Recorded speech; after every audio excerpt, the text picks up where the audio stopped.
तुम्हाला स्वाती चिटणीस यांना छळायचंय. त्या सून असतील आणि तुम्ही सासू असाल एखाद्या सिनेमात, तर कसं घडेल हे? तुम्ही सून आहात, तुम्ही सासू आहात, तर काय घडेल? या परत करायचं डबल डबल. नाही तुला डबल ठुशी, डबल ठुशी. मला सपोर्ट म्हणून ठुश्या मारून मारून मी वराडी पण ठुशी मिळणार आणि इकडची पण ठुशी मिळणार. या सासू सून. बरं स्वातीताईने जर शेवग्याच्या शेंगामधलं तिचं जर बेरिंग घेतलं तर रेडी आहे. खुर्ची घालीन डोक्यात. आल्या सासूबाईच आल्या. हा सासूबाई, हा सासूबाई काय चाललंय? तुला घरातलं काम कळत नाही? मी सांगायला पाहिजे दर वेळेला. बोलू नकोस. माझं बोलणं झाल्याशिवाय बोलायचं नाही. अहो कुठे आहात तुम्ही? कुठं त्याला बैलोबा करून ठेवलाय तू. बोला काहीतरी तुम्ही. बरोबर बोल बायकोला बोल की नाही. आईला ती आणली आहे गरीबा घरची कामं करते मी आपल्या घरी खायला. एवढा हुंडा घेतला त्याचं काय केलं? एकच देईन. कधी हुंडा घेतला? हुंडा कधी घेतला? बोल ना, हुंडा कधी घेतला? त्याला मारा दोघी मिळून.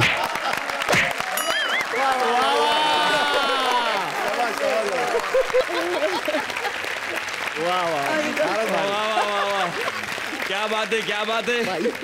तर ठरल्याप्रमाणे बक्षीस देणं हे माझं काम आहे. एक मिनिट आमच्या जरा परीक्षकांना विचारतोय. हा बोला सर. सगळ्यांना देणार होतात परीक्षकांना? नाही असं काही नाही. ज्यांचं परत त्यांचं चांगलं झालं त्यांनाच देणार ना. नाही एक मिनिट. हा सर बोला. ओके क्या बात आहे. तर रिझल्ट लागलेला आहे आणि ठुशी मिळते आहे. आऊन ना आणा. पानसटपणा असेल. त्याला मारा. ते त्याची आयडिया. गड. अरे त्याला आता मेला. त्यानेच मारा त्याला.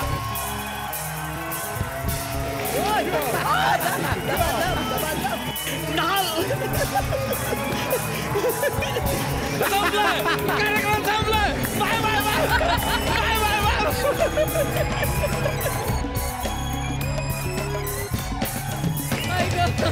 वा खूप मजा आली. पण या निमित्तानं खूप वेगळ्या कला सगळ्यांच्या बघायला मिळाल्या. सगळ्यांसाठी खरंच जोरदार टाळ्या. खूप मजा आली. आता आशुतोष सर तुमच्याकडे येणार आहे. खरं तर मी आल्याच उल्लेख केला होता की मराठी माणसांचा ऊर भरून येतो जेव्हा आशुतोष गोवारीकर सारखा माणूस आम्हाला त्या शिखरावरती दिसतो.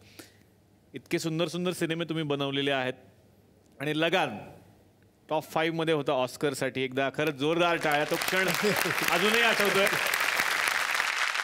ॲक्च्युली काय माझं बाजी जे लास्ट पिक्चर होतं ते चाललं नव्हतं आणि त्यामुळे माझं डिरेक्शनचं दुकान बंद झालं होतं. अच्छा. आणि ॲक्टिंगचं दुकान सुरू झालं होतं.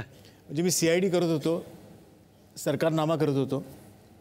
पण माझी अशी एक इच्छा होती मनात की आता जर का आपण परत दिग्दर्शनात आलो तर अशी फिल्म घेऊन यायची ज्याच्यात माझं कंप्लीट बिलीफ असेल. तेव्हा मग ही कल्पना आली की if I make a film about several heroes, म्हणजे एक हिरो नाही, 2 नाही, 3 नाही, जर का 12 हिरो असले तर कसं काय प्रकारचा चित्रपट होऊ शकेल. अहिंसावाद मला पाहिजे होता. एक ऑप्रेसर पाहिजे होता. इंडिपेंडन्सचा काळ बघितला त्यातही मला परत खूप ज्वलंत काळ असा तो होता ज्याच्यात व्हायलन्स खूप महत्त्वाचा होता. क्विट इंडिया मूवमेंट चालू होती. परत अजून मागे गेलो मी आणि तेव्हा 1890च्या आसपास असा काळ मला मिळाला जिथे आपल्याला असं कळून चुकलं होतं की आता इंग्रज इथेच राहणार आहेत पुढली 100 वर्ष. आणि त्यामुळे एक movement of freedom movement had almost become stagnant. आणि अशा वेळेला रिसर्च करताना मला रणजित सिंगजीने पहिल्यांदा बॅट उचलली हे मला रिसर्चमध्ये मिळालं आणि माझा दिवा पेटला. अच्छा. कारण 12 जे हिरोज आहेत ती क्रिकेट टीम झाली. ऑपरेसर ब्रिटिश राज झाला आणि प्रत्येक हिरोला एक वैशिष्ट्य काहीतरी होतं की एक बॉलर आहे, एक बॅट्समन आहे, प्रत्येकाचं काहीतरी एक जॉब प्रोफाईल होती. कधी कधी मी विचार करतो की बाजी न चालणं हा एक बोन होता. जे बाजीच्या प्रोड्युसरला आवडणार नाही मी काय म्हणतोय.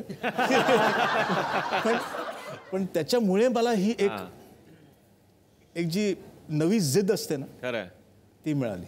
वा वा. तर आणखीन साऱ्या गप्पा मारायच्या आहेत, पण या गावाचं एक वैशिष्ट्य असं आहे की या गावामध्ये सगळी जरी धमाल मजा मस्ती असली तरी एक गोष्ट टिकून आहे, ते म्हणजे पत्र. बघूयात मग आज पोस्टमन काका कुणासाठी कुणाचं पत्र घेऊन आलेले आहेत. या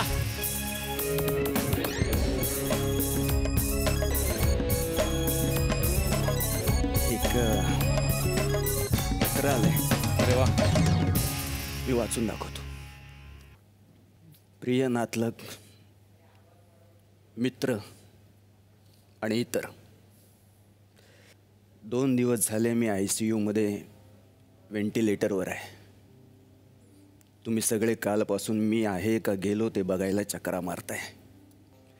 मी रिटायर झालो तेव्हा तुम्ही माझी 60 साजरी केली होती घरीच. चक्क 59 लोक आले होते माझ्या 60ला. त्यानंतर एवढी गर्दी पहिल्यांदाच बघतोय. व्हेंटिलेटरवर असताना मी एखादं सेंटिलेटर लिहीन असं तुम्हालाही वाटणार नाही, कारण मी खुशाल चेंडूसारखा जगलो. जवळजवळ जायची वेळ झाली पण आजपर्यंत एकाही नातेवाईकाला पत्र लिहिलं नाही. मुलांना एखादा भरघोस चेकही लिहिला नाही. तरी काचेच्या आड का होईना तुम्ही अधूनमधून बेडवर बेशुद्ध पडलेल्या माझ्या देहाकडे बघताय. नागपूरहून आलेली माझी बहीण शेजारच्याने घेतलेल्या नवीन कारकडे बघावं तशी बघत होती माझ्याकडे. बँकेतल्या माझ्या चुलत भावाने एखाद्या बाउन्स चेककडे बघावं तसं 2 मिनटं बघितलं आणि निघून गेला. नर्स तर स्वयंपाक करणाऱ्या बायका संपत असलेल्या गॅसकडे बघतात तशाच बघतात, रोज अविश्वासाने. आत्ता जाईल मग जाईल. आणि हो, त्या म्हात्रेला सांगा, जिवलग मित्र असलो म्हणून काय झालं, प्रत्येक गोष्टीत बोलायला पाहिजेच का? 320चं पान लावायला पानवाल्याला सांगावं तसं डॉक्टरला माझ्यावर ट्रीटमेंट कशी करावी ते सांगत होता. लोकांना आवरा रे. हां, माझ्या नातवाने कालपासून 2दा सेल्फी काढली या अवस्थेत. फेसबुकवर किती लाईक्स मिळाल्या असतील आमच्या फोटोला. तुम्हाला प्रश्न पडला असेल की हे सगळं मला कसं माहीत.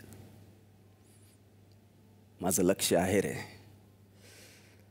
खरं तर माणसाला शेवटच्या श्वासापर्यंत सगळं कळत असतं, फक्त वळत नसतं.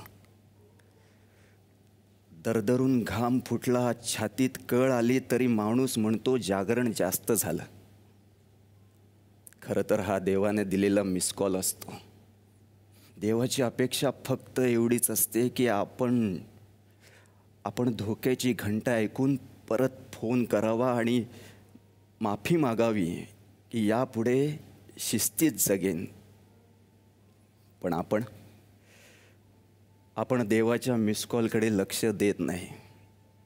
मग एक दिवस देव आपल्या फोनची वाट पाहणं सोडून देतो आणि आपल्या फोनऐवजी डायरेक्ट आपल्यालाच उचलतो.